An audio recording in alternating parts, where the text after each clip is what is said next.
자, 지난 시간 거 잠깐 보고 들어갈게. 아, 1시 안 됐구나. 아, 됐지.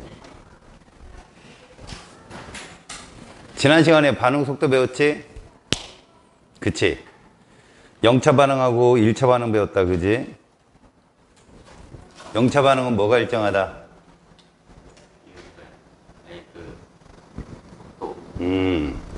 1차 반응은 뭐가 일정하다?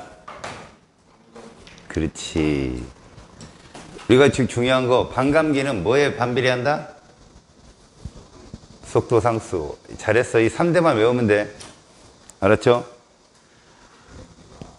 반응 속도라는 건 사실 속도 상수식을 통해 가지고 농도 반응식으로 쓰거든. V는 K의 반응물의 농도 곱해 뭐 이렇게 쓰는데, 그 반응 속도식은 사실 계수가 지수로 올라오는 경우는 극히 드물어. 단일 경로 반응이면 계수가 지수로 올라올 수 있지만 일반적으로는 다단계가 많거든.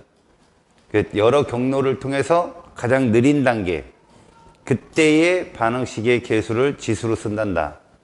이거는 이제 너희들이 일반화하게 들어가서 배운 거니까 지금은 0차 반응과 1차 반응의 특징만 잘 알아도. 알겠죠? 자, 오늘은 반응 속도와 온도에 대해서 바로 들어가겠습니다. 질문 안 받아.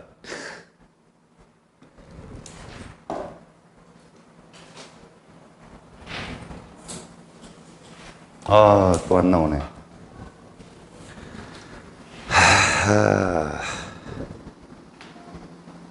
이야.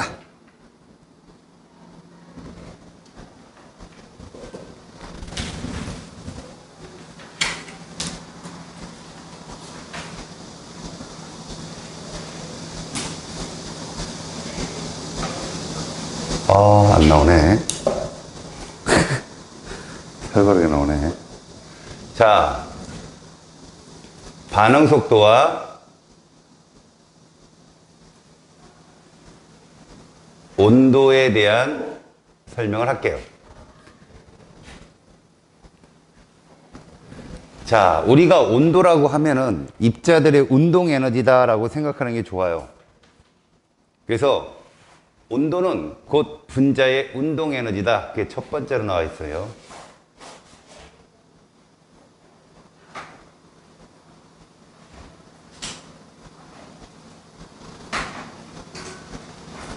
기체에서도 배웠듯이 온도가 높아지면 분자의 평균 운동 에너지가 상승한다고 배웁니다. 그러니까 여기서도 평균 운동 에너지의 증가는 곧 무엇을 말한가 봐봐요. 온도가 높아진다 그러면 분자 운동 에너지가 높아지는 거예요. 높아지면 우리가 기본적으로 이 에너지를 넘어야 되잖아. 활성화 에너지. 이 활성화 에너지 이상의 에너지를 가진 입자가 반응에 참여하는 입자거든. 이것들의 수가 증가한다. 이렇게 보시면 되는 거죠. 온도가 커진다는 말이 이런 표현이에요. 그리고 보통 온도가 거기서 이제 참고로 써줬지만 10도씨 정도 높아질 때라고 했잖아요. 10도씨. 이제 켈빈 온도에 따지면 273분의 10 켈빈 온도거든요. 이만큼의 온도가 높아질 때 속도는 약 2%씩 속도가 증가하더라. 일반적으로요. 이건 상황에 따라 달라집니다. 그래서 그냥 속도는 2배가 빨라진다라고 얘기를 하죠. 10도씨가 증가하면 2배 정도 빨라진다. 그냥 참고로 알고 계세요. 그리고 온도와 반응 속도의 관계는 일단 에너지적 설명이 가능한 겁니다. 우리가요, 이렇게 알 수 있습니다. 반응 속도에 영향을 주는 요인에 농도가 있었잖아요. 우리가 앞에서 배웠던 이 농도는 유효 충돌 횟수를 크게 해줍니다. 근데 온도는 그런 유효 충돌 횟수와는 설명하기가 좀 어려워요. 그럼 뭘로 설명하느냐? 적어도 이 입자들이 반응에 참여할 수 있는 이상의 에너지를 가진 입자수를 증가시키는 방면으로 온도는 설명이 가능하다는 것을 써준 거예요. 거기다가.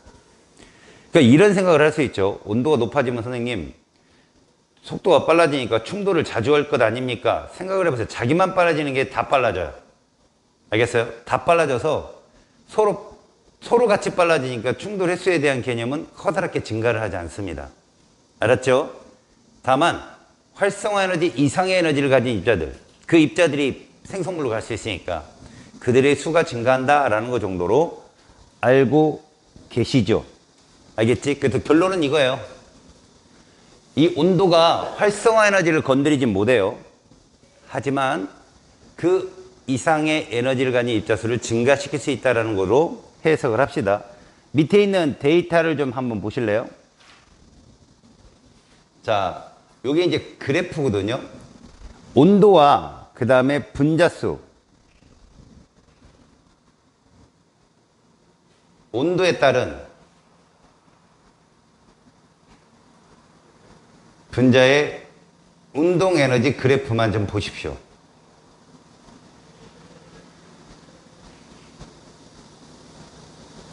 자, 세로축이 분자 운동 에너지고 가로축이 온도입니다.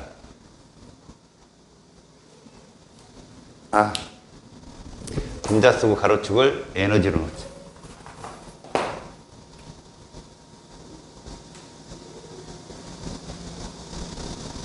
세로축을 분자수로 놓을 때 기본적으로 우리가 이런 식의 그래프를 그리죠.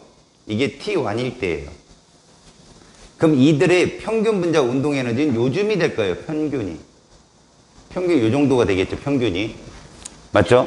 근데 온도를 2배로 높이거나 3배로 높이거나 온도를 높여봅시다. 온도를 높였습니다.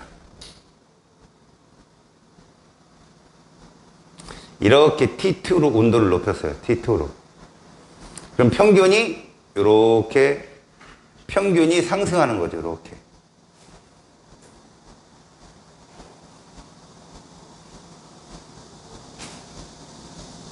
평균 운동 에너지가 T1에서 T2로 가면서 상승을 보여줍니다.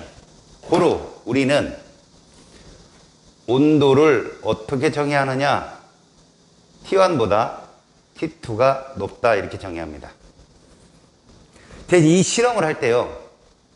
전체 분자수라고 하는 거 있죠. 전체 분자수는 동일하게 놔야 돼요. 충돌의 수를 일정하게 놔야 되기 때문에 T1일 때와 T2일 때는 같다라는 조건으로 생각을 하셔야 돼요. 자, 이게 온도를 높였을 경우에 전체 분자수 분포 그래프를 그린 겁니다. 자, 이렇게 되면 우리는 이런 말을 할 수 있겠죠. 평균 운동 에너지는 어떻습니까? 온도가 높아지면 같이 높아집니다. 이렇게. 자, 우리가 앞에서 배웠던 유효 충돌 횟수라고 하는 게 있어요. 유효 충돌 횟수는 적당한 충돌 방향과 그 반응에 참여할 수 있는 에너지를 가진 입자를 두 조건을 만족할 때 유효 충돌을 하겠죠. 온도가 높아지면 에너지가 높아지기 때문에 유효 충돌 횟수 또한 높아진다고 생각하면 됩니다. 어떤 조건을 더 만족시키는 입자들이 많냐면 반응에 참여할 수 있는 이상의 에너지, 활성화 에너지 이상의 에너지를 가진 입자가 더 많을 거다라고 해석을 하겠죠. 자, 그런 설명으로 되면 반응 속도는 어떻게 했냐? 당연히 반응 속도는 아까 10도씨일 때마다 2배 빨라진다고 했잖아. 그래서 온도가 높은 애가 아무래도 속도가 빠르지 않겠느냐 이렇게 표현하겠죠. 자, 그러면 여기에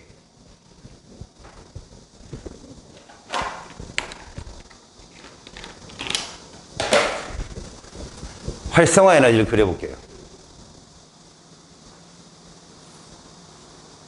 액티베이션 에너지. 자, 이게 활성화 에너지입니다.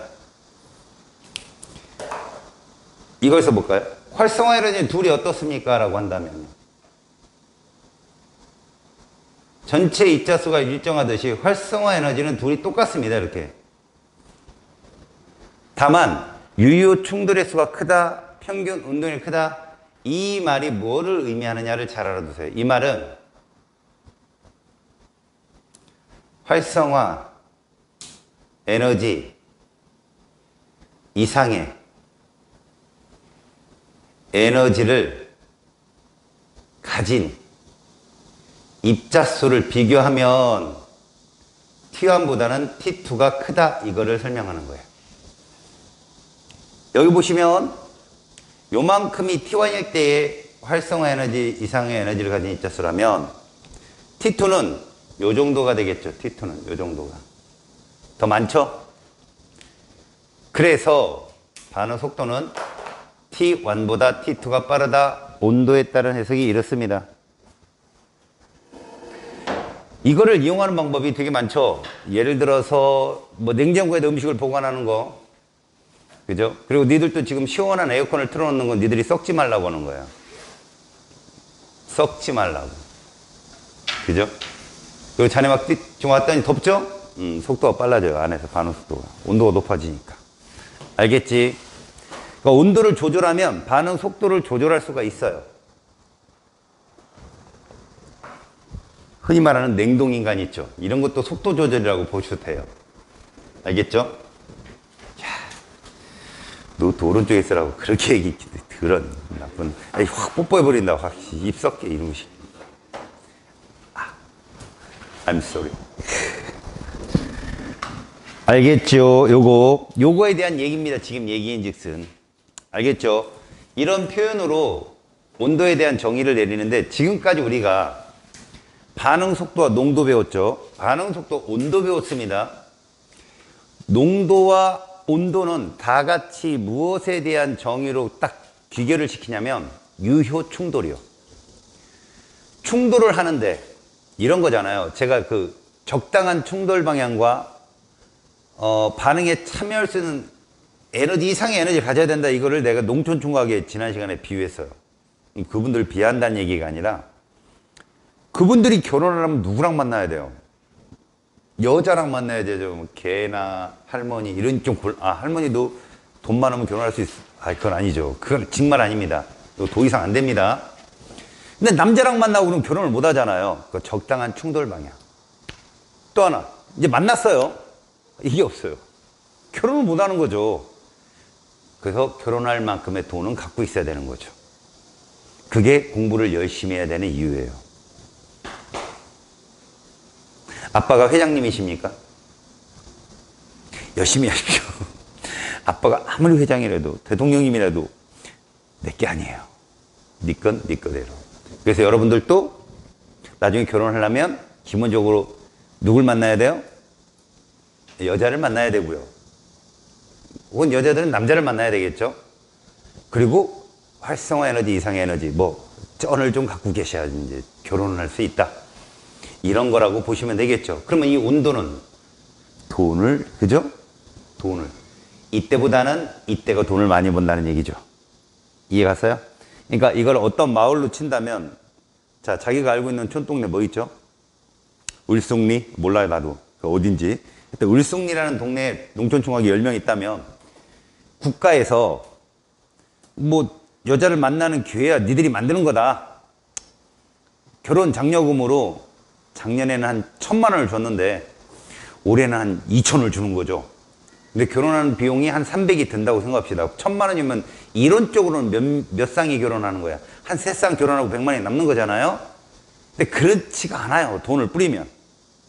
어떤 애는 900 가져가고 어떤 애는 30 가져가고 이런단 말이에요. 그런 걸 평균값이라 부르는데, 그래도 1,000보다는 2,000일 때가 결혼할 수 있는 기회가 더 많다. 이렇게 해석하시면 됩니다. 얘들은 다 에너지적 설명입니다. 유효 충돌 중에 두 가지 조건 기억하세요. 유효 충돌은 적당한 충돌 방향, 그건 농도가 해결을 해줍니다. 충돌의 수가 많으면 적당한 충돌이 나올 기회가 많겠죠? 그 농도가 진해지려면 어디로 가라고 그랬어요? 농촌총각 어디로 보내라? 도시로 잠깐 보내라. 그죠? 거기에 처자들이 많으니까. 농촌은 없어요. 암캐밖에 없어요. 어떡합니까? 그러니까 여자들이 많은 곳에 가서 인연을 맺은 다음에 그 다음 뭐가 있어야 돼요? 이게 있어야 되죠. 그래도 온도를 높여야 됩니다. 아셨어요? 그런 방면에서 설명을 하시면 되겠습니다. 자, 265쪽에 개념 확인 문제 4번을 잠깐 가보실래요? 자, 그래프가 두 개가 있어요. T1과 T2가 있는데 여러분들 피크를 잘 보세요. 피크. 아, 평균이 T1보다 누가 높다? T2가 높구나. 여기서 이 액티베이션 에너지라는 활성화 에너지는 일정하네. 맞아요. 결혼하는데 비용이 뭐 어느 해는 300이고 어느 해는 250 이러지는 않거든요. 그러니까 액티베이션 에너지 같은 경우는요. 온도에 영향을 받지 않아요. 일정합니다. 그 상태에서 온도 누가 높다? T2가 높다. 부등호. 분자의 평균 운동 에너지 당연히 T2가 높겠고요. 반응할 수 있는 분자 수 당연히 T2가 높아요. 그래서 유효 충돌의 수도 T2가 높다고 얘기하는 거죠. 알았어요? 하지만 온도는 적당한 충돌 방향은 영향을 줄 수가 없어요. 알겠습니까? 에너지만 높여주는 것이죠. 넘겨보셔요. 자, 거기에 문제 자료 1번을 봅시다. A와 B의 충돌수에 영향을 미친 요인을 쓰세요. 자, 자료 1번에 보시면 문제를 한번 읽어보겠습니다. 그림은 부피가 같은, 이건 뭘 의미하냐면 여러분, 부피가 같은은 농도를 표시해 주겠어요 라는 의미예요. 단위 부피 안에 입자수가 농도지 않습니까? 그래서 가나다를 많이 보시면 여러분 잘 봐요. A는 가가 진해요, 나가 진해요? 나가 진하죠. 그죠? 단위 부피 안에 붉은색 덩어리가 8개나 있네요. 그죠? 그러면 B는 가가 진해요, 나가 진해요? 똑같아요. 이해 갑니까? 4개로 똑같잖아요. B는. 그죠? 그래도 반응 속도는 누가 더 잘 일어나냐 그러면 나가 더 반응 속도는 잘 일어날 것이다. 왜? 반응물 중 누구 하나의 농도가 진해지면 속도가 빨라질 거라는 걸 예상시켜 주는 거예요. 이해 갔어요? 자, 그러면 가하고 다를 비교해 보세요. 가다를 비교해 보면 A는 농도가 어떻습니까? 동일하죠. 근데 B의 농도가 증가했을 거예요. 맞죠? 그렇다면 속도는 어떻게 되겠는가 보여주는 거죠. 얘들은 서로 반응을 시켰을 때의 값인데 어쨌든 간에 여러분 잘 보세요. 어쨌든 간에 보시면 다에서 보시면요. A는 2개로 줄었고요. B는 어떻습니까? 2, 4, 6, 8개가 2, 4, 6, 7개로 줄었죠. 그죠? 어쨌든 반응은 일어난 걸 볼 수 있을 거예요. 1번 A와 B의 충돌수에 영향을 미치는 요인은 무엇이다? 농도다 라고 쓰시면 됩니다. 두 번째, 속도를 비교하세요. 반응 속도를 비교하세요. 자, 반응 속도를 비교한다면 여러분들은 이렇게 보시면 됩니다. 눈에 확 띄는 거 빨간색만 보세요. 가는 빨간색이 몇 개로 줄었어요? 2개로 줄었고요. 나는 몇 개로 줄었어요? 4개 줄었죠. 다는 몇 개 줄었어요? 2개 줄었죠. 그렇다면 가하고 다는 속도가 어떻다? 같다라고 보는 거죠. 가다는 속도가 같고요. 누가 제일 커요? 나가 속도가 제일 빠르다. 왜요? 얘들은 지금 반응물이기 때문에 뭐를 보는 거죠? 주는 걸 보는 거예요. 결국 여러분 T초 후에 가가 이렇게 4개에서 2개로 되었어요. 뭐가 보여요? 반감기가 보이죠. 이해 갔어요? 반감기가 나타났죠? 얘 몇 차 반응일까요? 짠. 그렇죠. 당연한 거예요. 우리가 그것밖에 안 배웠는데 거기서 고민을 했다면 큰일 나죠. 1차요. 반감기가 일정하니까. 알겠습니까?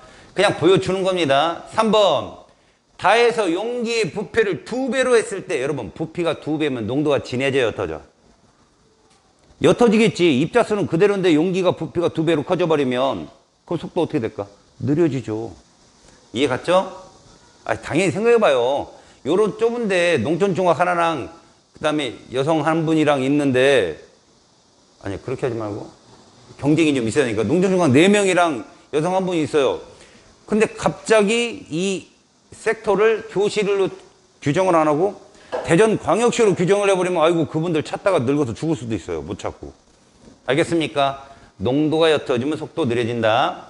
자, 네 번째 1번 반응 속도식은 V는 K의 A 농도 B 농도 이거 몇 차냐?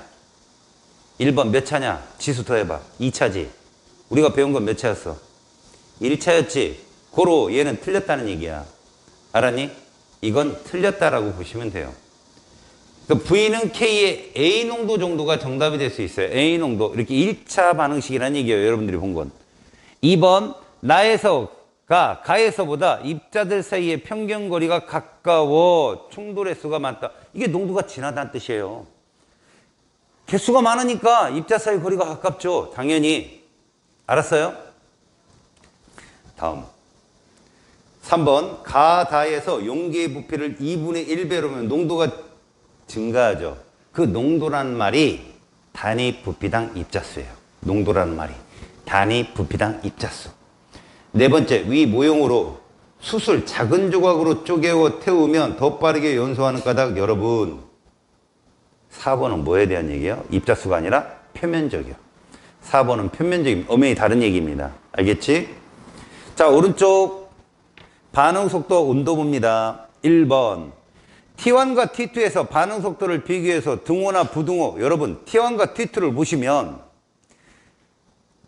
2차함수 그래프가 나옵니다. 물론 여러분들이 반감기를 따지고 해야 되겠지만 얘들은 동일한 반응 속도식이에요. 알겠어요? 위 문제를 두 줄 읽어보면 A에서 B로 가는 동일한 반응 속도식입니다. 그렇다면 반감기는 누가 짧을 것 같아요?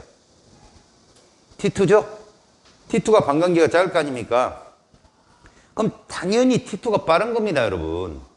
반이 주는데 걸리는 시간이 짧잖아요. 그럼 뭘 말합니까? 우리가 속도 그러면 시간당 반응물의 농도 변화인데 농도 변화가 더 가파르잖아, T2가. 그래서 속도는 T2가 빠릅니다.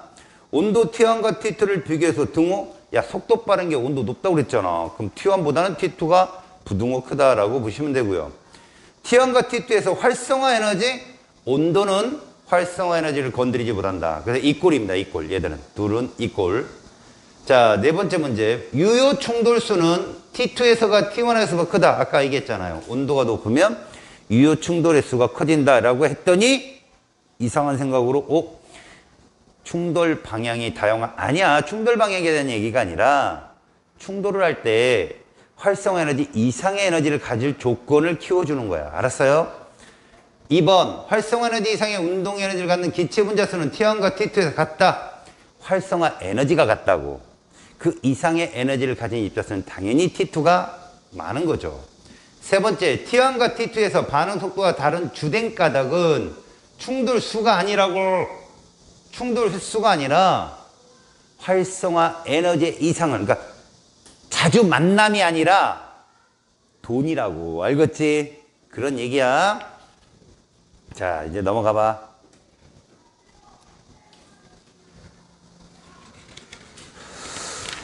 자, 이제 여러분들은 반응 속도와 촉매, 이게 마지막이야.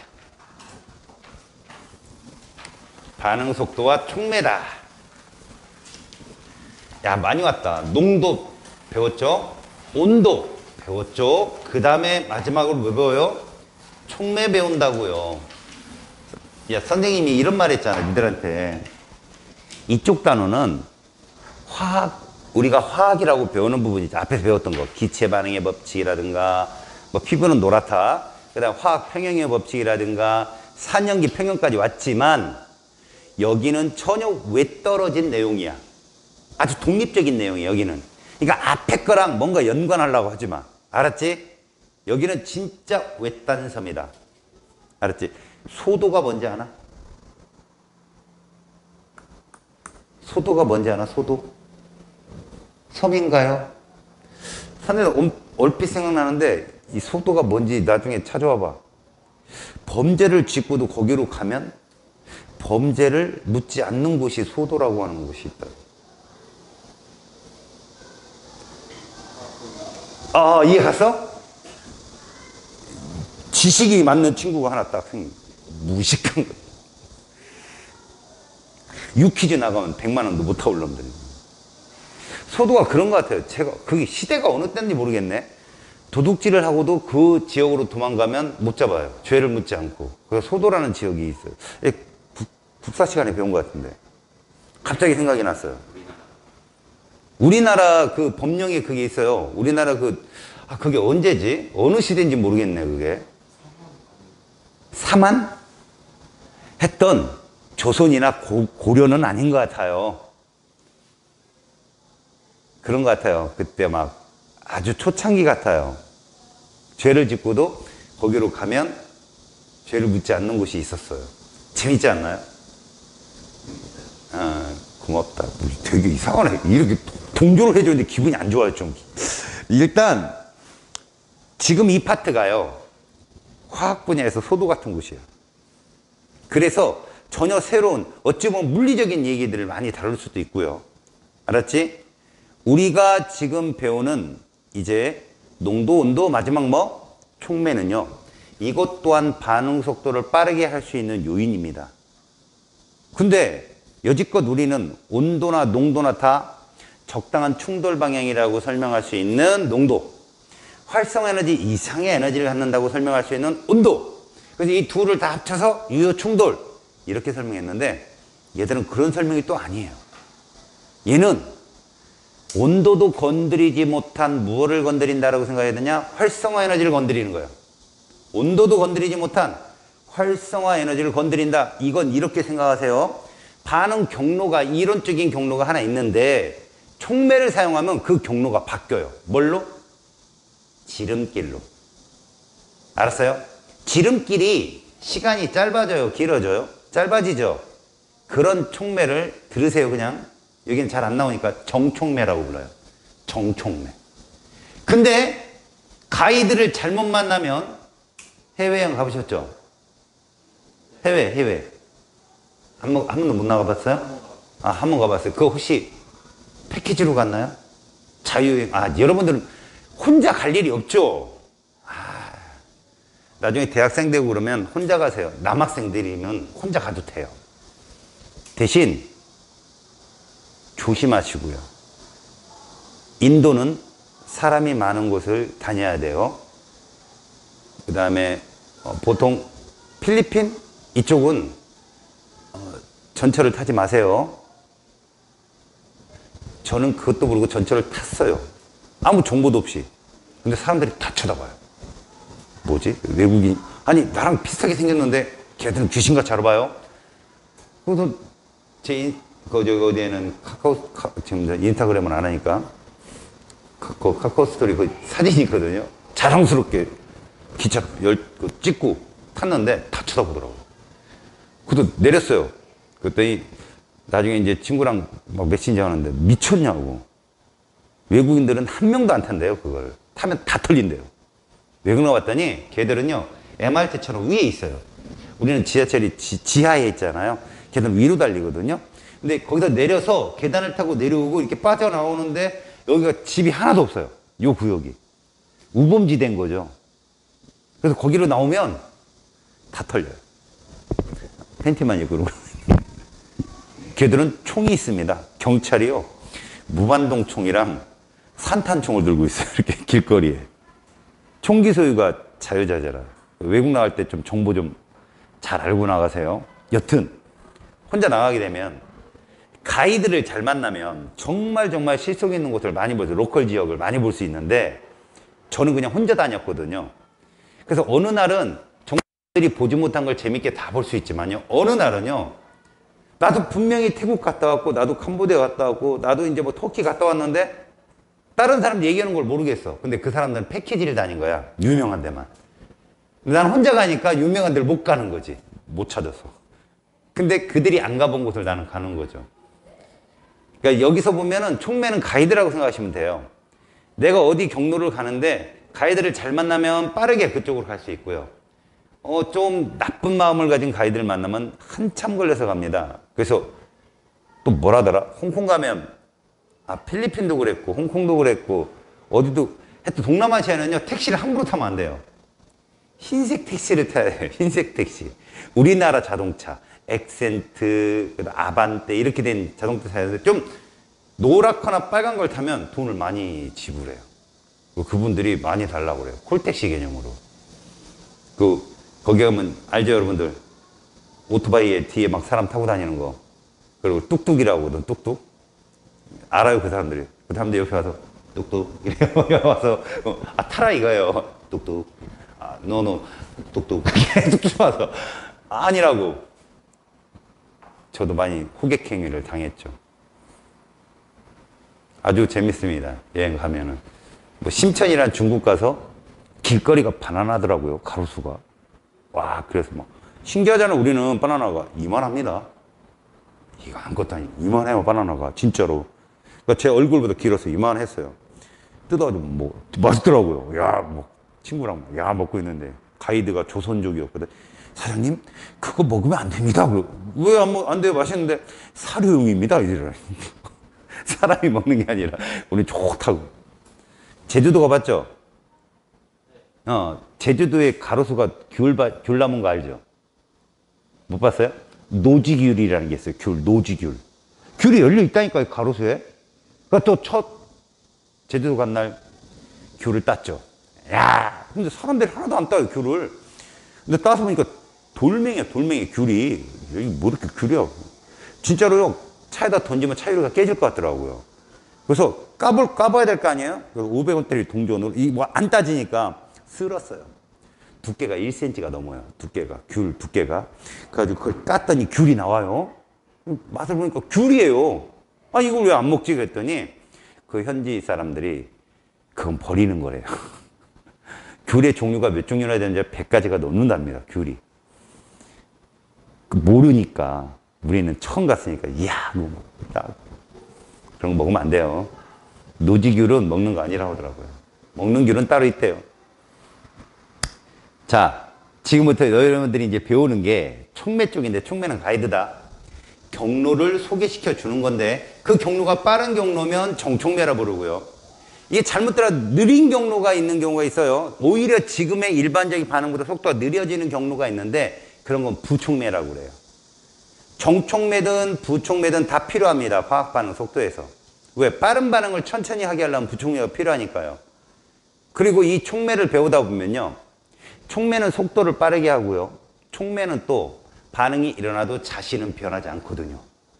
그래서 이 촉매 하나만 개발하면 30대가 먹고 삽니다. 촉매 하나만 발견해도. 안 그러겠어요? 자네가 하루에 신발을 10켤레를 만드는데 촉매제가 딱 들어가지고 100켤레를 만들어봐요. 그 생산성이 엄청나잖아요. 근데 그 촉매제를 썼는데 100켤레가 만들었는데 그 촉매제를 내일도 쓸 수 있어요? 대박이죠. 안 그래요? 그러니까 곳곳에 활성화 이상, 에너지 이상의 에너지를 가질 수 있는 곳이 숨어 있단 말이야. 돈이. 알겠냐? 찾아보시라고. 자, 먼저 촉매에 대해서 한번 보십시오. 촉매 무엇입니까? 정의를 한번 보세요.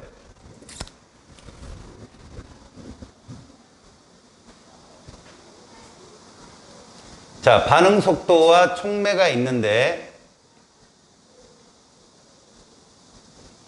이 촉매란 무엇을 빠르게 한다? 반응 속도를. 촉매란 자신은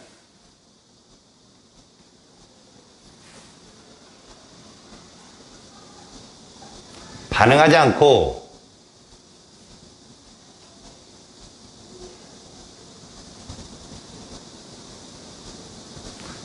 반응 속도를 변화시켜주는 애들 말이에요.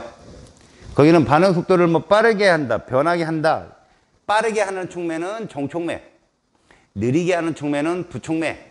변하게 하는 물질 자체를 촉매라 부르고요. 거기에 정촉매가 있네요.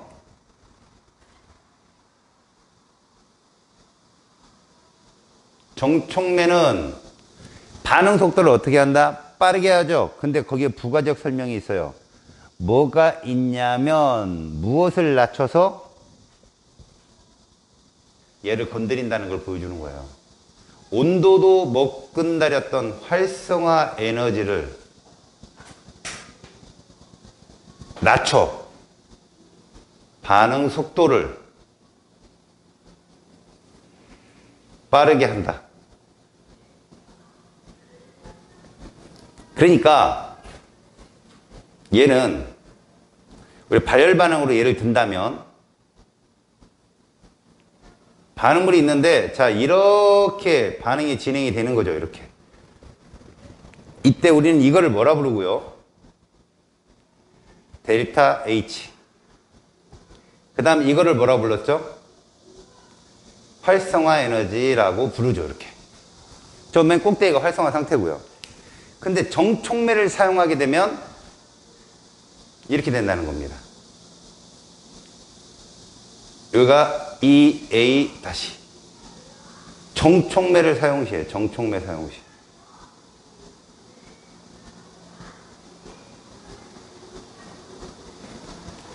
자, 활성화 에너지를 낮춰서 속도를 빠르게 한다. 결혼 비용을 적게 들리게 해서 결혼할 수 있는 총각들을 많이 만들어준다.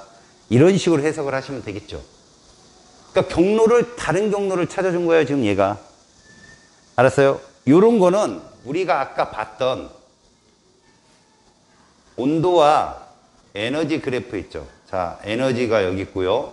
세로축은 분자수예요.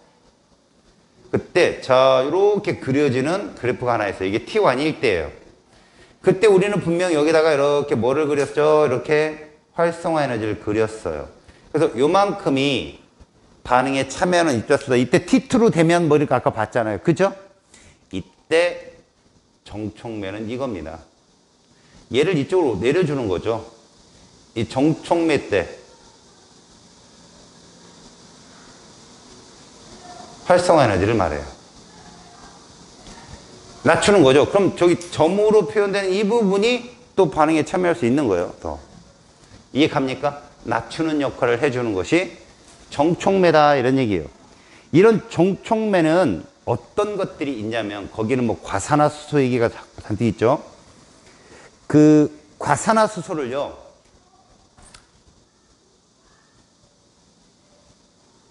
이 과산화수소를 물하고 그 다음 산소기체를 발생하게 하는데 여러분 이 산소가 무슨 효과가 있어요? 살균 효과가 있지요. 근데 여기다 넣어준 게 뭐 우리가 보통 말하는 무기촉매라고 하는 촉매가 있어요. 무기촉매. 이산화망가니즈가 무기촉매거든요. 이것도 정촉매가 맞아요. 이것도 그렇고요. 그 다음에 이제 유기촉매에 해당되는 것들, 그것들이 누구냐면 이거 말고도요. 얘도 정촉매에 해당돼요. 무즙. 그 다음 여러분들도 몸에 갖고 있죠? 생간. 탱탱하죠? 간 어디 있어요? 손으로 짚어봐요. 덜덜 떨죠? 어디 있죠? 여기요. 이제 안 돼요. 여기 있습니다. 오른쪽에. 알았어요? 심장은 여기 있고요. 알았죠? 심장 위치는 사람 간의 크기에 따라 달라요. 여기 있는 사람도 있어요, 심장. 여기다 대고, 심박이 안 들려요. 그러지 마요. 여기 있는 사람도 있어요. 간이 작은 사람은 여기 있어요. 신기하죠? 이 위치가. 그래서 여러분들 영화나 이런 데 보면, 총알이 심장을 비교, 그래요. 정상적인 건 여기 있어야 되는데, 여기 있는 사람도 있고, 여기 있는 사람도 있어요. 킬러가 정확히 쐈는데 안 죽고, 막. 심장을 비껴갔네, 멋졌네. 이런 말 하죠. 그 다음에, 여러분 혈액 있죠, 혈액. 카탈레이스라고 하는 효소가 들어있거든요. 유기촉매죠. 유기물질. 그럼 얘를 넣으면 무슨 일이 생긴다? 부글부글 끓어요. 뭐 감자즙도 있어요. 감자즙. 이런 것들이 다 과산화수소를 분해할 수 있는 그런 역할을 해주죠. 이게 다 정촉매예요. 알았죠? 자, 그러면 이제 부촉매. 아하. 부촉매. 자, 부촉매는 얘랑 반대입니다. 활성화 에너지를 높여.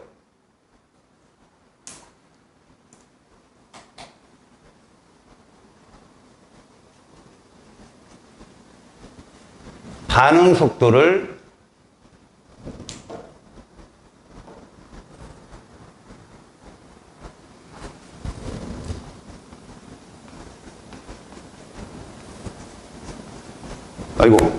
느리게 증가를 시킨대요. 느리게 하는 거예요. 그러면 에너지와 진행 방향 그래프를 볼 때 이게 정상적 반응의 진행이고, 그렇다면 여기부터 여기까지가 활성화 에너지인데 부촉매를 쓰면 얘가 이렇게 된다는 얘기죠. 부촉매를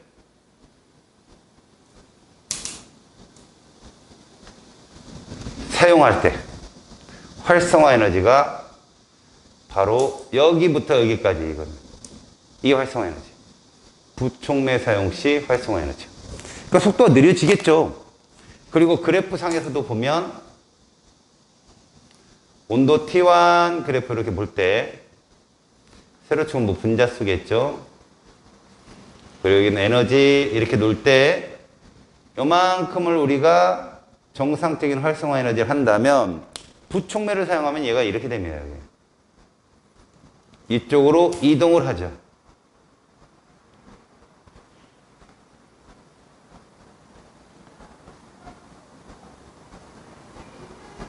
액티베이션 에너지 이렇게.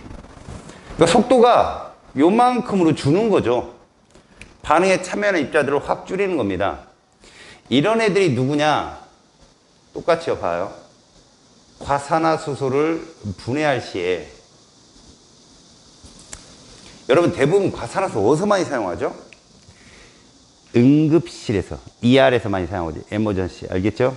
거기서 ER에서 응급실에 되게 많이 사용하는데 이때 부촉매로 누구를 넣어주냐면 얘를 넣어요. 얘를. 바로 인산입니다. 인산을 집어넣으면요 이 반응이 좀 느려져요. 그거 왜 그러냐? 위급 환자들이 들어오면 과산화수소통을 막 따고 갖다 분단 말이에요. 상처가 넓고 막 교통사고 환자들은. 그럼 막 붓다 보면 반쯤 남은 애는 그냥 놓고 뚜껑을 닫을 새도 없이 환자 처리에 들어간단 말이야. 그때 그 과산화수소에 인산을 뿌려놓으면 그나마 산소가 많이 안 날아가요. 그 다음 환자가 돌아왔을 때 남은 거 그거 갖다 다시 뿌려도 되고, 뚜껑이 열려있는 거 아직 쓰지도 않았는데 뚜껑이 열려있는 것도 그래도 인산이 날아가지 않는 거죠. 그러니까 그런 것들을 하는데 이걸 사용한다 이런 얘기입니다. 알겠지요? 됐죠? 자, 페이지 270쪽을 가봅니다.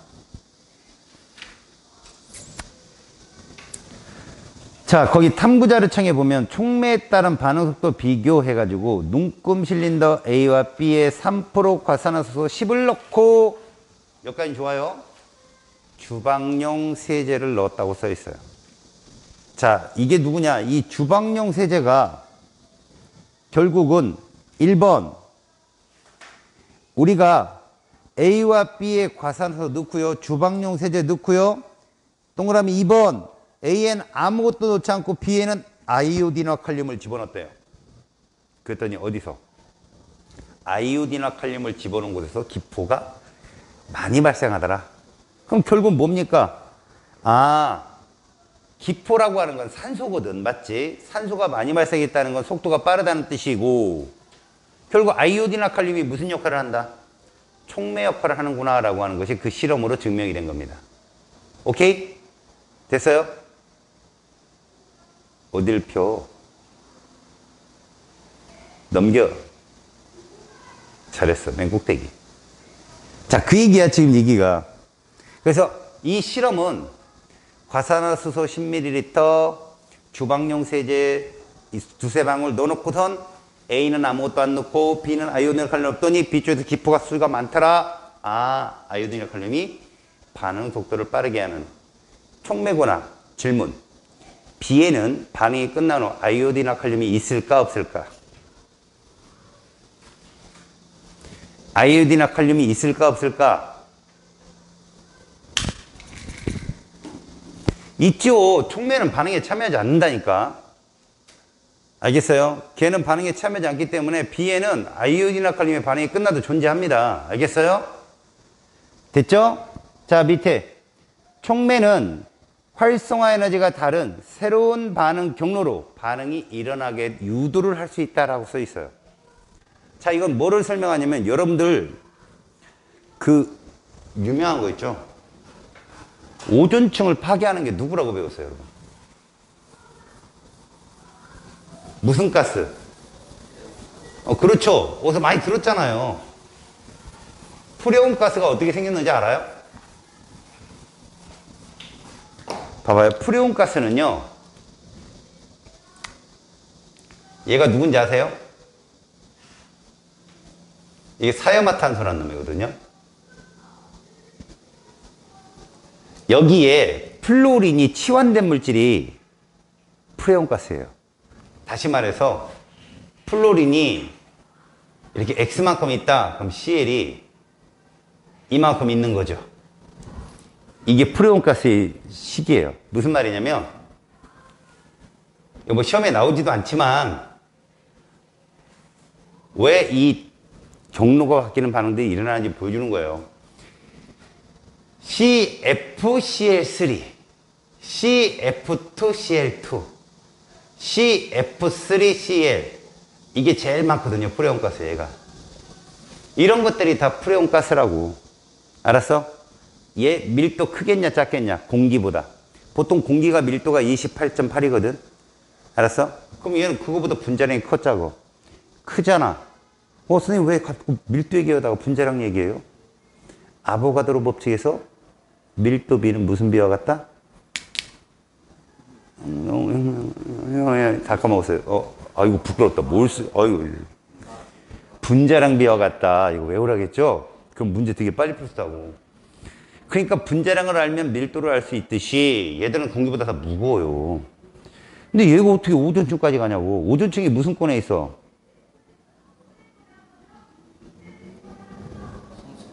그쵸. 알고 있는데 지금 당황해서 말을 못한 거죠. 그죠? 성층권에 존재해요. 오존층이. 한 20-30km 존재합니다. 얘가. 얇게 있는 줄 알았죠? 그 정도 존재하는데 성층권이요. 대륙권이 대기가 순환하는 거 있죠.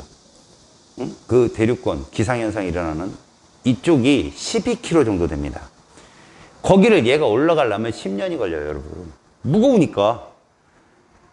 올라갔다가 떨어지고 올라갔다가 떨어지고 이러면서 계속 순환을 하다가 올라갑니다. 가면 뭐를 받아요? 햇빛을 받죠. 어떤 친구들 자외선을. 여러분 구름이 자외선을 차단해야 못해요. 솔직하게 차단하는 줄 알았죠. 햇빛 안 비치면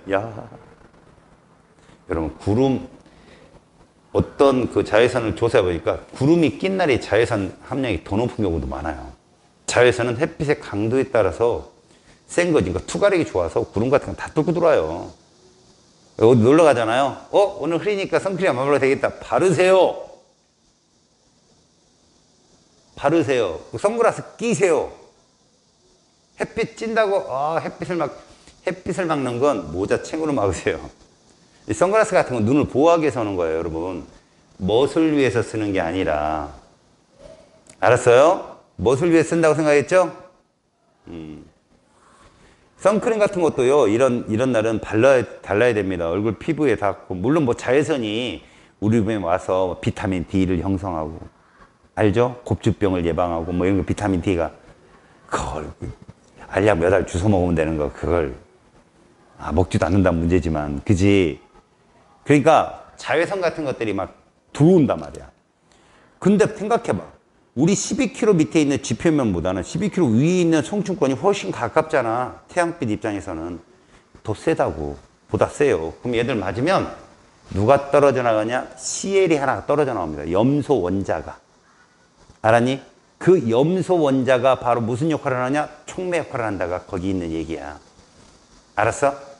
자, 니네들 거기 오존이 하나 있다. 그지? 봐봐라. 염소 원자가 이렇게 가는 거야. 가서 얘가 되는 거지.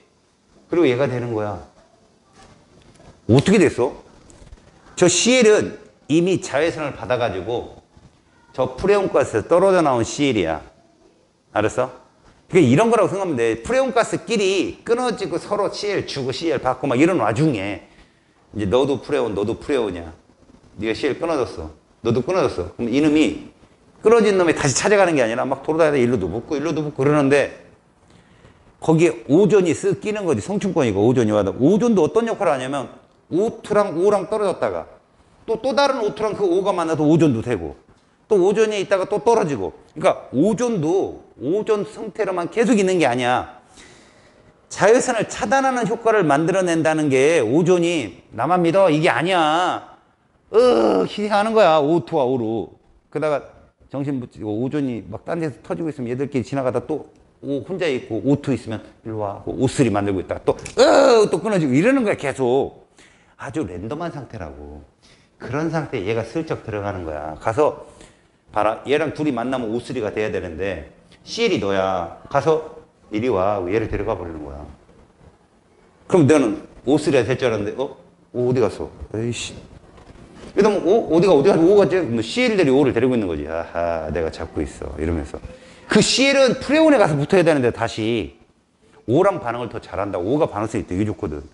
얼마나 좋은지 세균이랑 반응해서 세균을 터쳐 죽여. 그게 살균이거든. 알았어? 그런데 이 CL이 왜 촉매냐? 이 CLO의 역할을 봐봐. 밑에 CLO가 이렇게 되는 거야. 누구랑 만나? O랑 만나서 다시 Cl 플러스 O2가 이런 식으로 나온다고. 이런 식으로 거기 나오는 게. 생각을 해봐. 이게 1단계 반응이거든. 자, 1단계 반응이고 이게 2단계 반응이라고 한다면 얘가 반응을 해서 이리로 간다는 얘기인데, 근데 반응 초창기에 CL이 있었단 말이야. 이렇게 반응 후에도 CL이 존재하네. 이런 게 촉매라고. 이게 촉매. 알았어? CL 원자는 변하지도 않으면서 이게 사라지지도 않아요. CL은 계속 있으면서 오존을 파괴하는 거야. O2하고 O가 만나는 걸 계속 방해하는 거죠.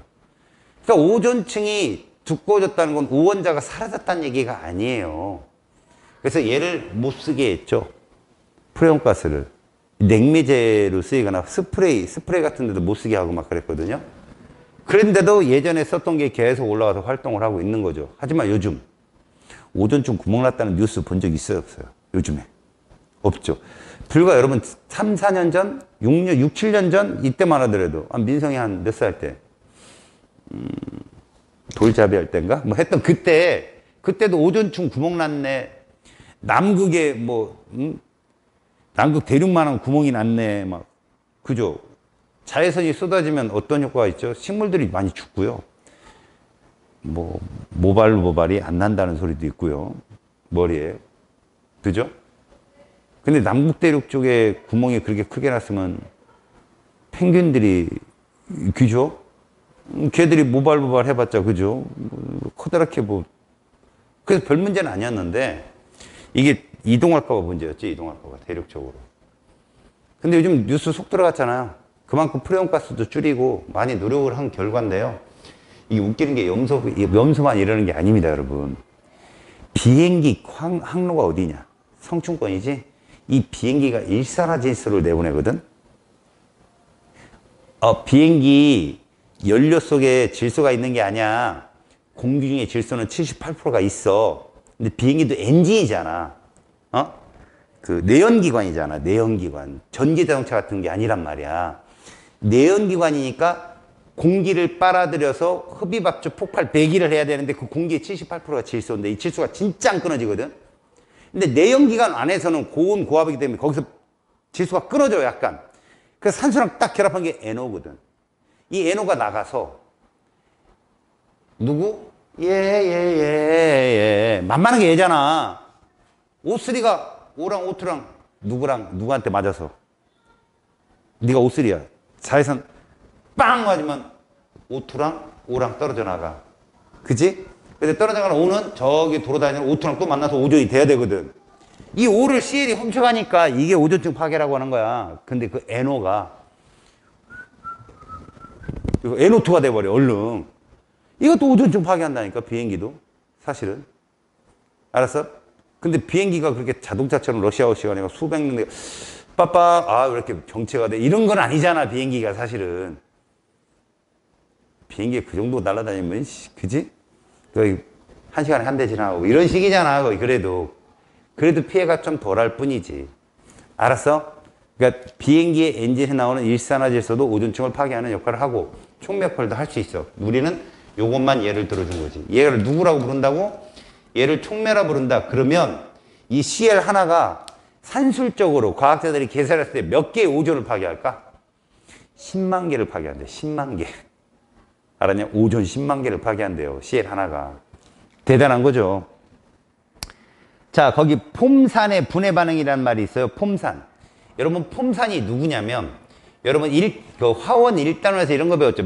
메탄올. 그죠? 메탄올 배웠죠? 메탄올 공업용 알코올인데 걔가 산화되면 폼알데하이드가 됩니다. 세집중후군 기억나요? 폼알데하이드. 걔가 산화되면 폼산이 돼요. 이 개미산이라 해가지고 벌레들이 이 산을 함유하고 있어서 이 벌레들한테 물리면 붓는 게 얘 때문에 그래요. 그래서 암모니아수 바르면 붓기가 가라앉아요. 중화반응 때문에. 자, 근데 이 폼산이 일산화탄소와 그 다음에 수증기로 날아가게 하는 역할을 하는데 이 폼산 자체가 반응을 할 때 C에 붙었던 수소가 O 쪽으로 싹 이동해서 반응을 해요. 일반적으로. 이거는 뭐 때문에 그러면 전자구름의 어떤 안정성 때문에 이런 현상이 생기는데 거기에다 누굴 집어넣으면 산을 집어넣으면 수소 이온을 낼 수 있는 산을 집어넣으면 금방 분해를 시켜요. 금방 분해가 됩니다. 물론 수소 이온은 계속 남아있고요. 얘만 딱 떨어지게 해놓고 수소 이온은 가만히 있는 거예요. 그 그림을 보여주고 있는 거죠. 알았어요? 그렇다면 우리는 산은 무엇이다? 촉매구나라고 알려주는 거죠. 산은 촉매구나. 속도를 빠르게 해주는 거예요. 속도를. 아셨어요? 근데 밑에 그런 그림이 보이죠. 보세요. 참고로 알고 계십시오. 반응물이 이렇게 있는데 이러한 반응을 합니다. 얘가. 이런 반응을 해요. 이게 오존이 이제 파괴되는 과정을 보여주는 건데 CL이 들어가 버리면 얘가 경로가 이렇게 바뀐다고요. 경로가 이런 식으로 바뀌어요. 이런 식으로. 경로가. 물론 여러분 이건 명심해라. 촉매를 사용하든 안 하든 델타 H는 변하지 않는다. 델타 H는 안 변해. 그러니까 촉매도 활성화 에너지를 줄일 수는 있지만 델타 H를 건드리지 못해. 알았어? 근데 경로를 바꾼다고. 지금 언덕이 몇 개 떴어? 2개 떴지. 이때 우리가 아까 반응 속도 처음에 아까 선생님 설명할 때 개수가 지수로 못 들어온다겠지. 기지. 이거 같이 이렇게 다단계로 경로가 정해지면 제일 느린 단계가 피크가 제일 높은 느린 단계가 있어. 걔를 반응 속도 결정 단계로 보고 걔 속도식을 전체 반응 속도식이라고 해. 일반적으로 일반화에 가면 그렇게 배운다 니네가. 그러니까 지금같이 경로가 이렇게 좀 2단계로 나눠져 있어도 활성화 에너지가 상당히 떨어졌잖아. 그러니까 얘도 어차피 정촉매야. 얘도. 얘기는 경로를 그렇게 바꾸게 했지만 정촉매에 해당되는 거 활성화 에너지를 확 떨어뜨렸으니까. 그리고 옆 밑에 있는 폼산에 황산이나 염산 같은 것들도 뭐야? 정촉매야. 속도를 빠르게 했으니까. 반응 속도의 경로를 다르게 해줄 수 있다. 자, 촉매 특징. 촉매 특징 봐봐. 촉매는 온도와 농도 개념하고는 좀 달라. 자, 촉매 특징 정리를 하자. 첫 번째, 촉매는 반응 후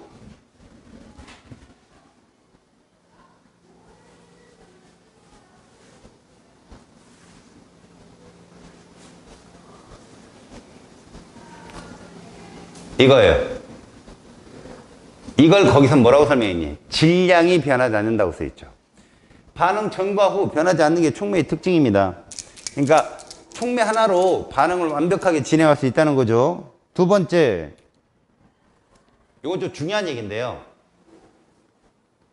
촉매는 활성화 에너지를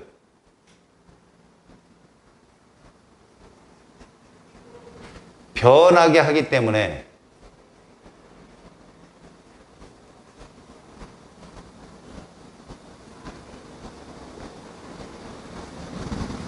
정반응 활성화 에너지, 역반응 활성화 에너지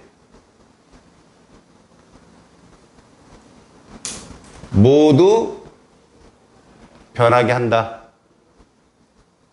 이걸 좀 알고 계시자. 무슨 말이냐면, 자, 또 그립니다.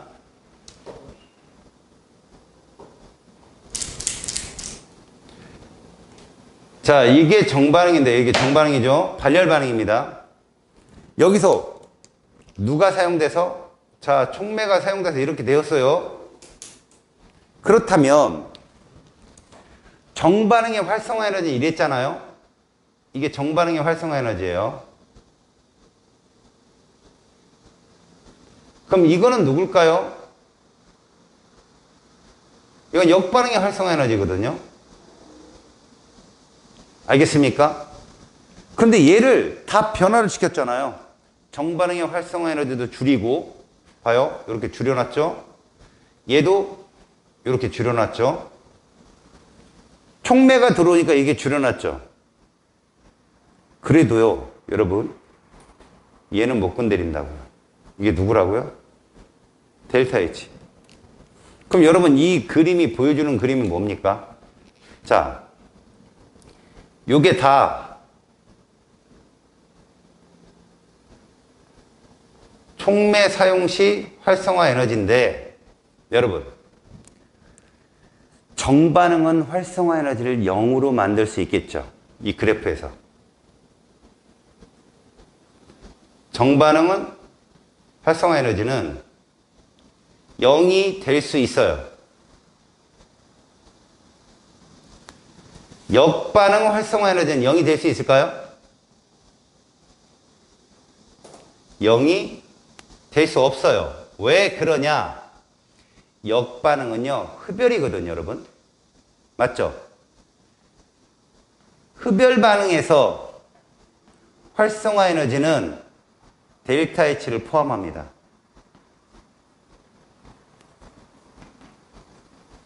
이 델타 H를 0으로 만들 수는 없거든요. 촉매는 절대 델타 H를 건드리지 못해요. 그래서 역반응은 0이 될 수가 없다, 이런 얘기입니다. 아시겠어요? 활성화 에너지를 줄이고 높이고 이러더라도 정촉매를 사용하면 활성화를 확 떨어뜨릴 수 있거든요. 발열 반응에서는 0으로 만들어낼 수 있어요. 근데 흡열은 절대 0으로 못 만들어요. 왜요? 활성화 에너지 속에 델타 H가 포함되어 있어서요. 알겠죠? 자, 세 번째가 뭐냐? 그래서 이 얘기입니다. 촉매는 델타 H를 변화시킬 수 없다. 이게 세 번째입니다. 촉매는 델타 H를 변화시킬 수 없다. 네 번째, 촉매는요, 평형상수에 영향을 못 줘요. 절대 못 줍니다. 생성물 양에 영향을 줄 수 없다는 얘기입니다. 생성물 농도에 영향을 줘버리면 상수가 바뀌니까. 그러면 도대체 뭐가 변하는데요? 시간당 생성물 양에 만드는 속도를 빠르게 하는 거예요. 시간당. 그러니까 여러분들이 르 샤틀리에 원리에서 배웠던 그 수득률이라는 거 있죠. 수득률을 변화는 못 주는데 한 80의 생성물을 얻어내는데 시간을 단축시키는 거죠. 그러니까 효율은 높이는 거죠, 얘가. 평형상수를 건드리진 못하더라도. 알았지? 그 얘기입니다.